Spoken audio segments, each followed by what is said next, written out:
प्रसंग है। ये बड़ा ही ज्ञानवर्धक है, बड़ा ही मोटिवेशनल है।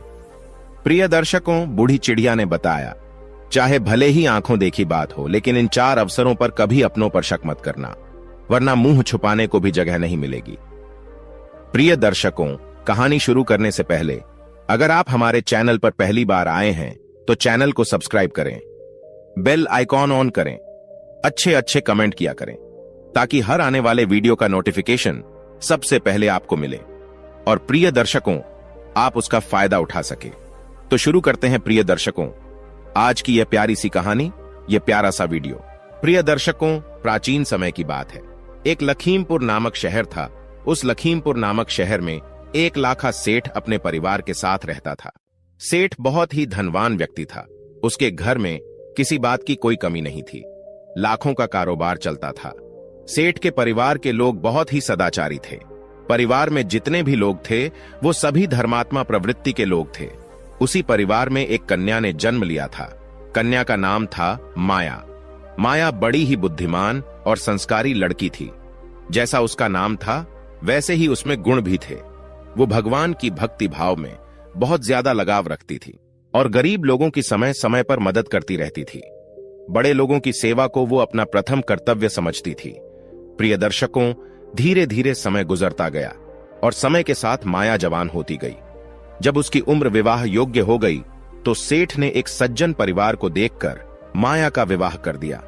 माया का ससुर बहुत ही अमीर आदमी था। अमीर होने के साथ साथ वो बड़ा कंजूस भी था। माया जब दुल्हन बनकर आई तो उसने अपनी ससुराल में किसी तरह की शिकायत का मौका नहीं दिया। अच्छे संस्कारों में पलकर बड़ी हुई थी, इसीलिए अपने पति और सास ससुर का खूब आदर करती थी। उसने अपनी सेवा भाव से सबका मन जीत लिया था। प्रिय दर्शकों, धीरे धीरे ससुराल में रहते रहते उसे कई बरस बीत गए।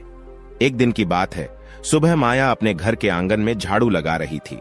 तभी उसके दरवाजे पर एक नवयुवक उम्र का सन्यासी महात्मा आता है और दरवाजे के बाहर खड़े होकर अपनी कर ताले बजाने लगता है। उस नवयुवक सन्यासी ने आवाज लगाई कि माई सन्यासी द्वार खड़ा है, बाबा को भिक्षा दे दो। प्रिय दर्शकों, उस नौजवान सन्यासी की आवाज जब माया ने आंगन में सुनी तो माया फौरन द्वार पर आई और उस सन्यासी को देखकर माया कहने लगी, अरे बाबा, आखिर तुम्हें इतनी जल्दी क्यों है? थोड़ा और सब्र कर लेते। प्रिय दर्शकों, सेठ की बहू के इतना कहने पर वो सन्यासी बोला, हे देवी, मुझे डर लग रहा है। सन्यासी का जवाब सुनकर माया हंसने लगी। इधर उस सन्यासी और सेठ की बहू का वार्तालाप हो रहा था। उधर माया का ससुर उस समय घर में मौजूद था। वो सेठ उन दोनों की बातें बड़े गौर से सुन रहा था। जब उस सेठ ने अपनी बहू के मुख से ये बातें सुनी जो उसने सन्यासी से कही थी, आखिर इतनी जल्दी क्या थी, तो यह सुनकर ही माया के ससुर के कान खड़े हो गए। क्योंकि प्रिय दर्शकों, वो माया नई नवेली बहू थी और इधर वो सन्यासी भी नौजवान ही था। अपनी बहू और सन्यासी की बातें सुनकर वो सेठ स्तब्ध रह गया।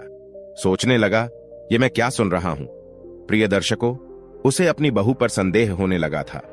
माया का ससुर मन में सोचने लगा कि ऐसा लगता है कि मेरी बहू का सन्यासी महात्माओं के साथ में कोई चक्कर चल रहा है। मेरी बहू की मंशा कुछ ठीक मालूम नहीं पड़ती है। प्रिय दर्शकों, सेठ के तो पेट में पानी सा हो गया था। सेठ सोचने लगा, अरे राम राम, ये मैं क्या देख रहा हूं। सन्यासी कह रहा था कि मुझे डर लग रहा है, इसीलिए इसे किस बात का डर लग रहा था। अब तो वह और ध्यान से उनकी बातें सुनने लगा। सेठ की बहू उस नौजवान सन्यासी से हंस हंस कर बातें कर रही थी। हो ना हो, इस सन्यासी महात्मा का मेरी बहू के साथ में कोई ना कोई संबंध जरूर है। अब मैं सुनता हूं कि ये आगे और क्या बात करेंगे। अब वह सेठ अपनी चारपाई से उठकर खिड़की के पास आकर खड़ा हो गया और चुपचाप खड़े होकर उस सन्यासी महात्मा और अपनी बहू की बातों को सुनने लगा। सेठ खिड़की से कान लगाकर बड़े ध्यान से सुन रहा था। प्रिय दर्शकों, फिर वह सन्यासी महात्मा माया से पूछने लगा कि हे देवी, तुम्हारी उम्र कितनी है? उस नौजवान सन्यासी की बात का उत्तर देते हुए माया कहने लगी, हे सन्यासी महात्मा, अभी मेरी उम्र ही क्या है, अभी तो मैं 10 वर्ष की ही हुई हूं। प्रिय दर्शकों, इधर माया का ससुर अपने कमरे में खड़ा हुआ उन दोनों की बातों को ध्यान से सुन रहा था। जब उसने सुना कि मेरे बेटे की बहू क्या कह रही है कि मेरी अभी उम्र ही क्या है, अभी तो मैं सिर्फ 10 वर्ष की हुई हूं। इन शब्दों को सुनने के बाद माया के ससुर के दिमाग में झटका सा लगा कि आखिर मेरी बहू ये क्या कह रही है। उस सन्यासी महात्मा से कितना बड़ा झूठ बोल रही है। इसे अपनी उम्र इतनी कम बताने की क्या जरूरत है। उधर महात्मा ने उस बात को दोहराया कि अच्छा देवी, तो अभी तुम्हारी उम्र सिर्फ 10 वर्ष हुई है। माया हंसकर कहने लगी, जी महाराज, अभी मेरी आयु मात्र 10 वर्ष की ही है। उसके बाद सन्यासी फिर पूछने लगा, हे देवी, तुम्हारी सासू मां तो होगी घर पर? माया ने जवाब दिया, हां। महात्मा ने पूछा, तो उनकी उम्र क्या है, अर्थात तुम्हारी सासू मां की कितनी उम्र है? सन्यासी महात्मा के पूछने पर माया कहने लगी, हे महात्मा, मेरी सास की उम्र अभी मात्र 8 वर्ष की हुई है। प्रिय दर्शकों, जब सेठ ने सुना कि मेरी बहू मेरी पत्नी की उम्र 8 वर्ष बता रही है तो सेठ का दिमाग चकरा गया। सेठ सोचने लगा कि मेरी पुत्र वधू कहीं पागल तो नहीं हो गई है। अपनी उम्र 10 वर्ष की बता रही है और मेरी पत्नी की उम्र 8 वर्ष बता रही है। आखिर मेरी बहू कैसी बातें कर रही है? देखता हूं कि आगे इनमें और क्या बातें होती हैं। यह तो पक्का हो ही गया कि मेरी बहू मेरे बेटे की आंखों में धूल झोंक रही है। ये तो इस सन्यासी से प्रेम कर बैठी है, नहीं तो अपनी उम्र इतनी कम बताने का क्या मतलब था। फिर सोचने लगा कि इतनी जल्दी बोलना ठीक नहीं रहेगा। पहले मैं उनकी पूरी बातें सुनता हूं, आखिर ये दोनों आगे क्या क्या बात करेंगे। जब सन्यासी यहां से चला जाएगा तब मैं अपनी बहू से पूछूंगा और इसकी शिकायत मैं अपने बेटे से करूंगा। प्रिय दर्शकों, वो सेठ अपनी बहू और उस महात्मा की बातचीत को फिर से बड़े ध्यान से सुनने लगा। इधर सन्यासी महात्मा ने माया से फिर एक सवाल किया कि देवी, आखिर तुम्हारे पति की उम्र कितनी है? माया ने फिर बेबाकी से उत्तर दिया, अरे महात्मा जी, पति की क्या बताऊं, उनकी तो उम्र अभी 4.5 साल की ही हुई है। प्रिय दर्शकों, बहू के जवाब से सेठ की और अधिक व्याकुलता बढ़ गई। खिड़की के पास में खड़ा खड़ा ससुर सोच रहा था कि यह बहू बिल्कुल ही पागल हो गई है।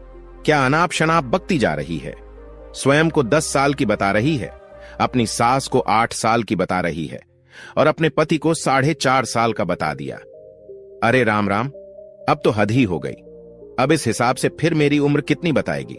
चलो देखते हैं आगे क्या बात होती है। पहले मैं उनकी पूरी बात सुन लेता हूं कि यह मेरे बारे में क्या बोलेगी। प्रिय दर्शकों, उस सन्यासी महात्मा जी ने फिर से उस बहू से कहा, अच्छा, आपने अपनी आयु और अपनी सास की आयु और अपने पति की आयु तो मुझे बता दी। अब तुम ये बताओ कि तुम्हारे ससुर की उम्र कितनी है? प्रिय दर्शकों, अब सन्यासी महात्मा के पूछने पर माया कहने लगी, हे सन्यासी महाराज, मैं अपने ससुर की उम्र क्या बताऊं? मेरे ससुर का तो अभी जन्म ही नहीं हुआ है। प्रिय दर्शकों, बहू के इस जवाब ने सेठ को आपे से बाहर कर दिया। वो पागल सा हो गया, उसका दिमाग चकराने लगा। अब उसे कुछ समझ नहीं आ रहा था कि आखिर यह क्या चल रहा है। मेरे बेटे के साथ में इसका विवाह हुआ है और यह कह रही है कि मेरे ससुर का तो जन्म ही नहीं हुआ है। आखिर मेरी बहू मेरे बारे में यह सब क्या बोल रही है? अब तो मुझे ऐसा लग रहा है या तो मैं पागल हो गया हूं या मेरी बहू पागल है। प्रिय दर्शकों, अब तो सेठ की बहू उस सन्यासी महात्मा को भिक्षा देने के बाद में अपने घर में चली आई। इधर मन ही मन सेठ जलता हुआ अपने कमरे से बाहर निकल गया। फिर उसके मन में आया कि मैं जाकर अपनी बहू से ये सब बातें पूछूं कि वह उस नौजवान साधु से हंस हंस कर क्या उल्टी सीधी बातें बक रही थी। फिर उसने सोचा कि नहीं, मेरी बहू तो चरित्रहीन है, मैं उससे अब क्या पूछूं। मैंने तो खुद अपने कानों से सब सुन लिया है और आंखों से देख भी लिया है। जरूर इस साधु महात्मा के साथ में कोई अवैध रिश्ता है। मेरी बहू ने तो हमारी नाक ही कटा दी। अब मैं इसे अपने घर में नहीं रखूंगा। मैं यह बात पंचायत के सामने रखूंगा। पंचायत में पंचों के सामने ही मैं अपनी पुत्रवधू से सवाल करूंगा। अब तुम मुझे इसे पुत्रवधू कहते हुए भी बड़ी घिन आ रही है। सेठ ने तुरंत माया के मां बाप के घर खबर भिजवा दी कि जैसे भी हो वैसे ही सीधे तुरंत चले आएं। प्रिय दर्शकों, ऐसा विचार करने के बाद वो सेठ अपने घर से निकलकर बाहर चला गया और घर से निकलने के बाद में सीधे पंचों की टोली में पहुंच गया। सेठ को आता देखकर पंचों ने पूछा, सेठ जी, आज इधर आने का क्या कारण है? आज तो आप बहुत परेशान दिख रहे हो, कोई बात हो गई क्या? पंचों के पूछने पर दुखी होता हुआ सेठ कहने लगा, पंचों, आज मैं किसी को अपना मुंह दिखाने लायक नहीं रहा। मेरे बेटे की पत्नी तो बहुत बड़ी चरित्रहीन निकली। इसके साथ साथ वो इतनी बड़ी झूठी और मक्कार हैं कि मैं आपको बता भी नहीं सकता। हे पंचों, अब मैं अपनी बहू से छुटकारा पाना चाहता हूं। मैं तो जैसे तैसे करके वहां से बचकर आया हूं, नहीं तो आज मैं अपनी बहू की बातें सुन सुनकर पागल हो जाता। तब पंचों ने पूछा, आखिर ऐसी क्या बात हो गई जो आप पागल हो जाते? तब सेठ कहता है कि पंचों के मुखिया, पहले आप लोग मेरे साथ मेरे घर चलिए, मैं वहीं पंचायत के सामने अपनी बात बताऊंगा। प्रिय दर्शकों, अब तो सेठ के बार बार आग्रह करने पर सभी पंच सेठ के साथ चल दिए। इधर पंच लोग सेठ की चौपाल में पहुंचते हैं। उधर माया के माता पिता भी आ चुके थे। सेठ ने अपनी चौपाल पर पंचायत बैठा दी। सभी लोग सेठ के द्वार पर इकट्ठे हो गए। माया के माता पिता भी वहां बैठे हुए थे। इधर पंचों ने सेठ से कहा, सेठ जी, आखिर ऐसी कौन सी बात है जो आप अपने घर पर पंचों को बुलाकर लाए हो? किसी समस्या को लेकर पंचायत होनी है क्या? सब लोग तुम्हारे घर पर आ चुके हैं, अब बताओ आखिर क्या बात है? तब सेठ ने कहा, पंचों,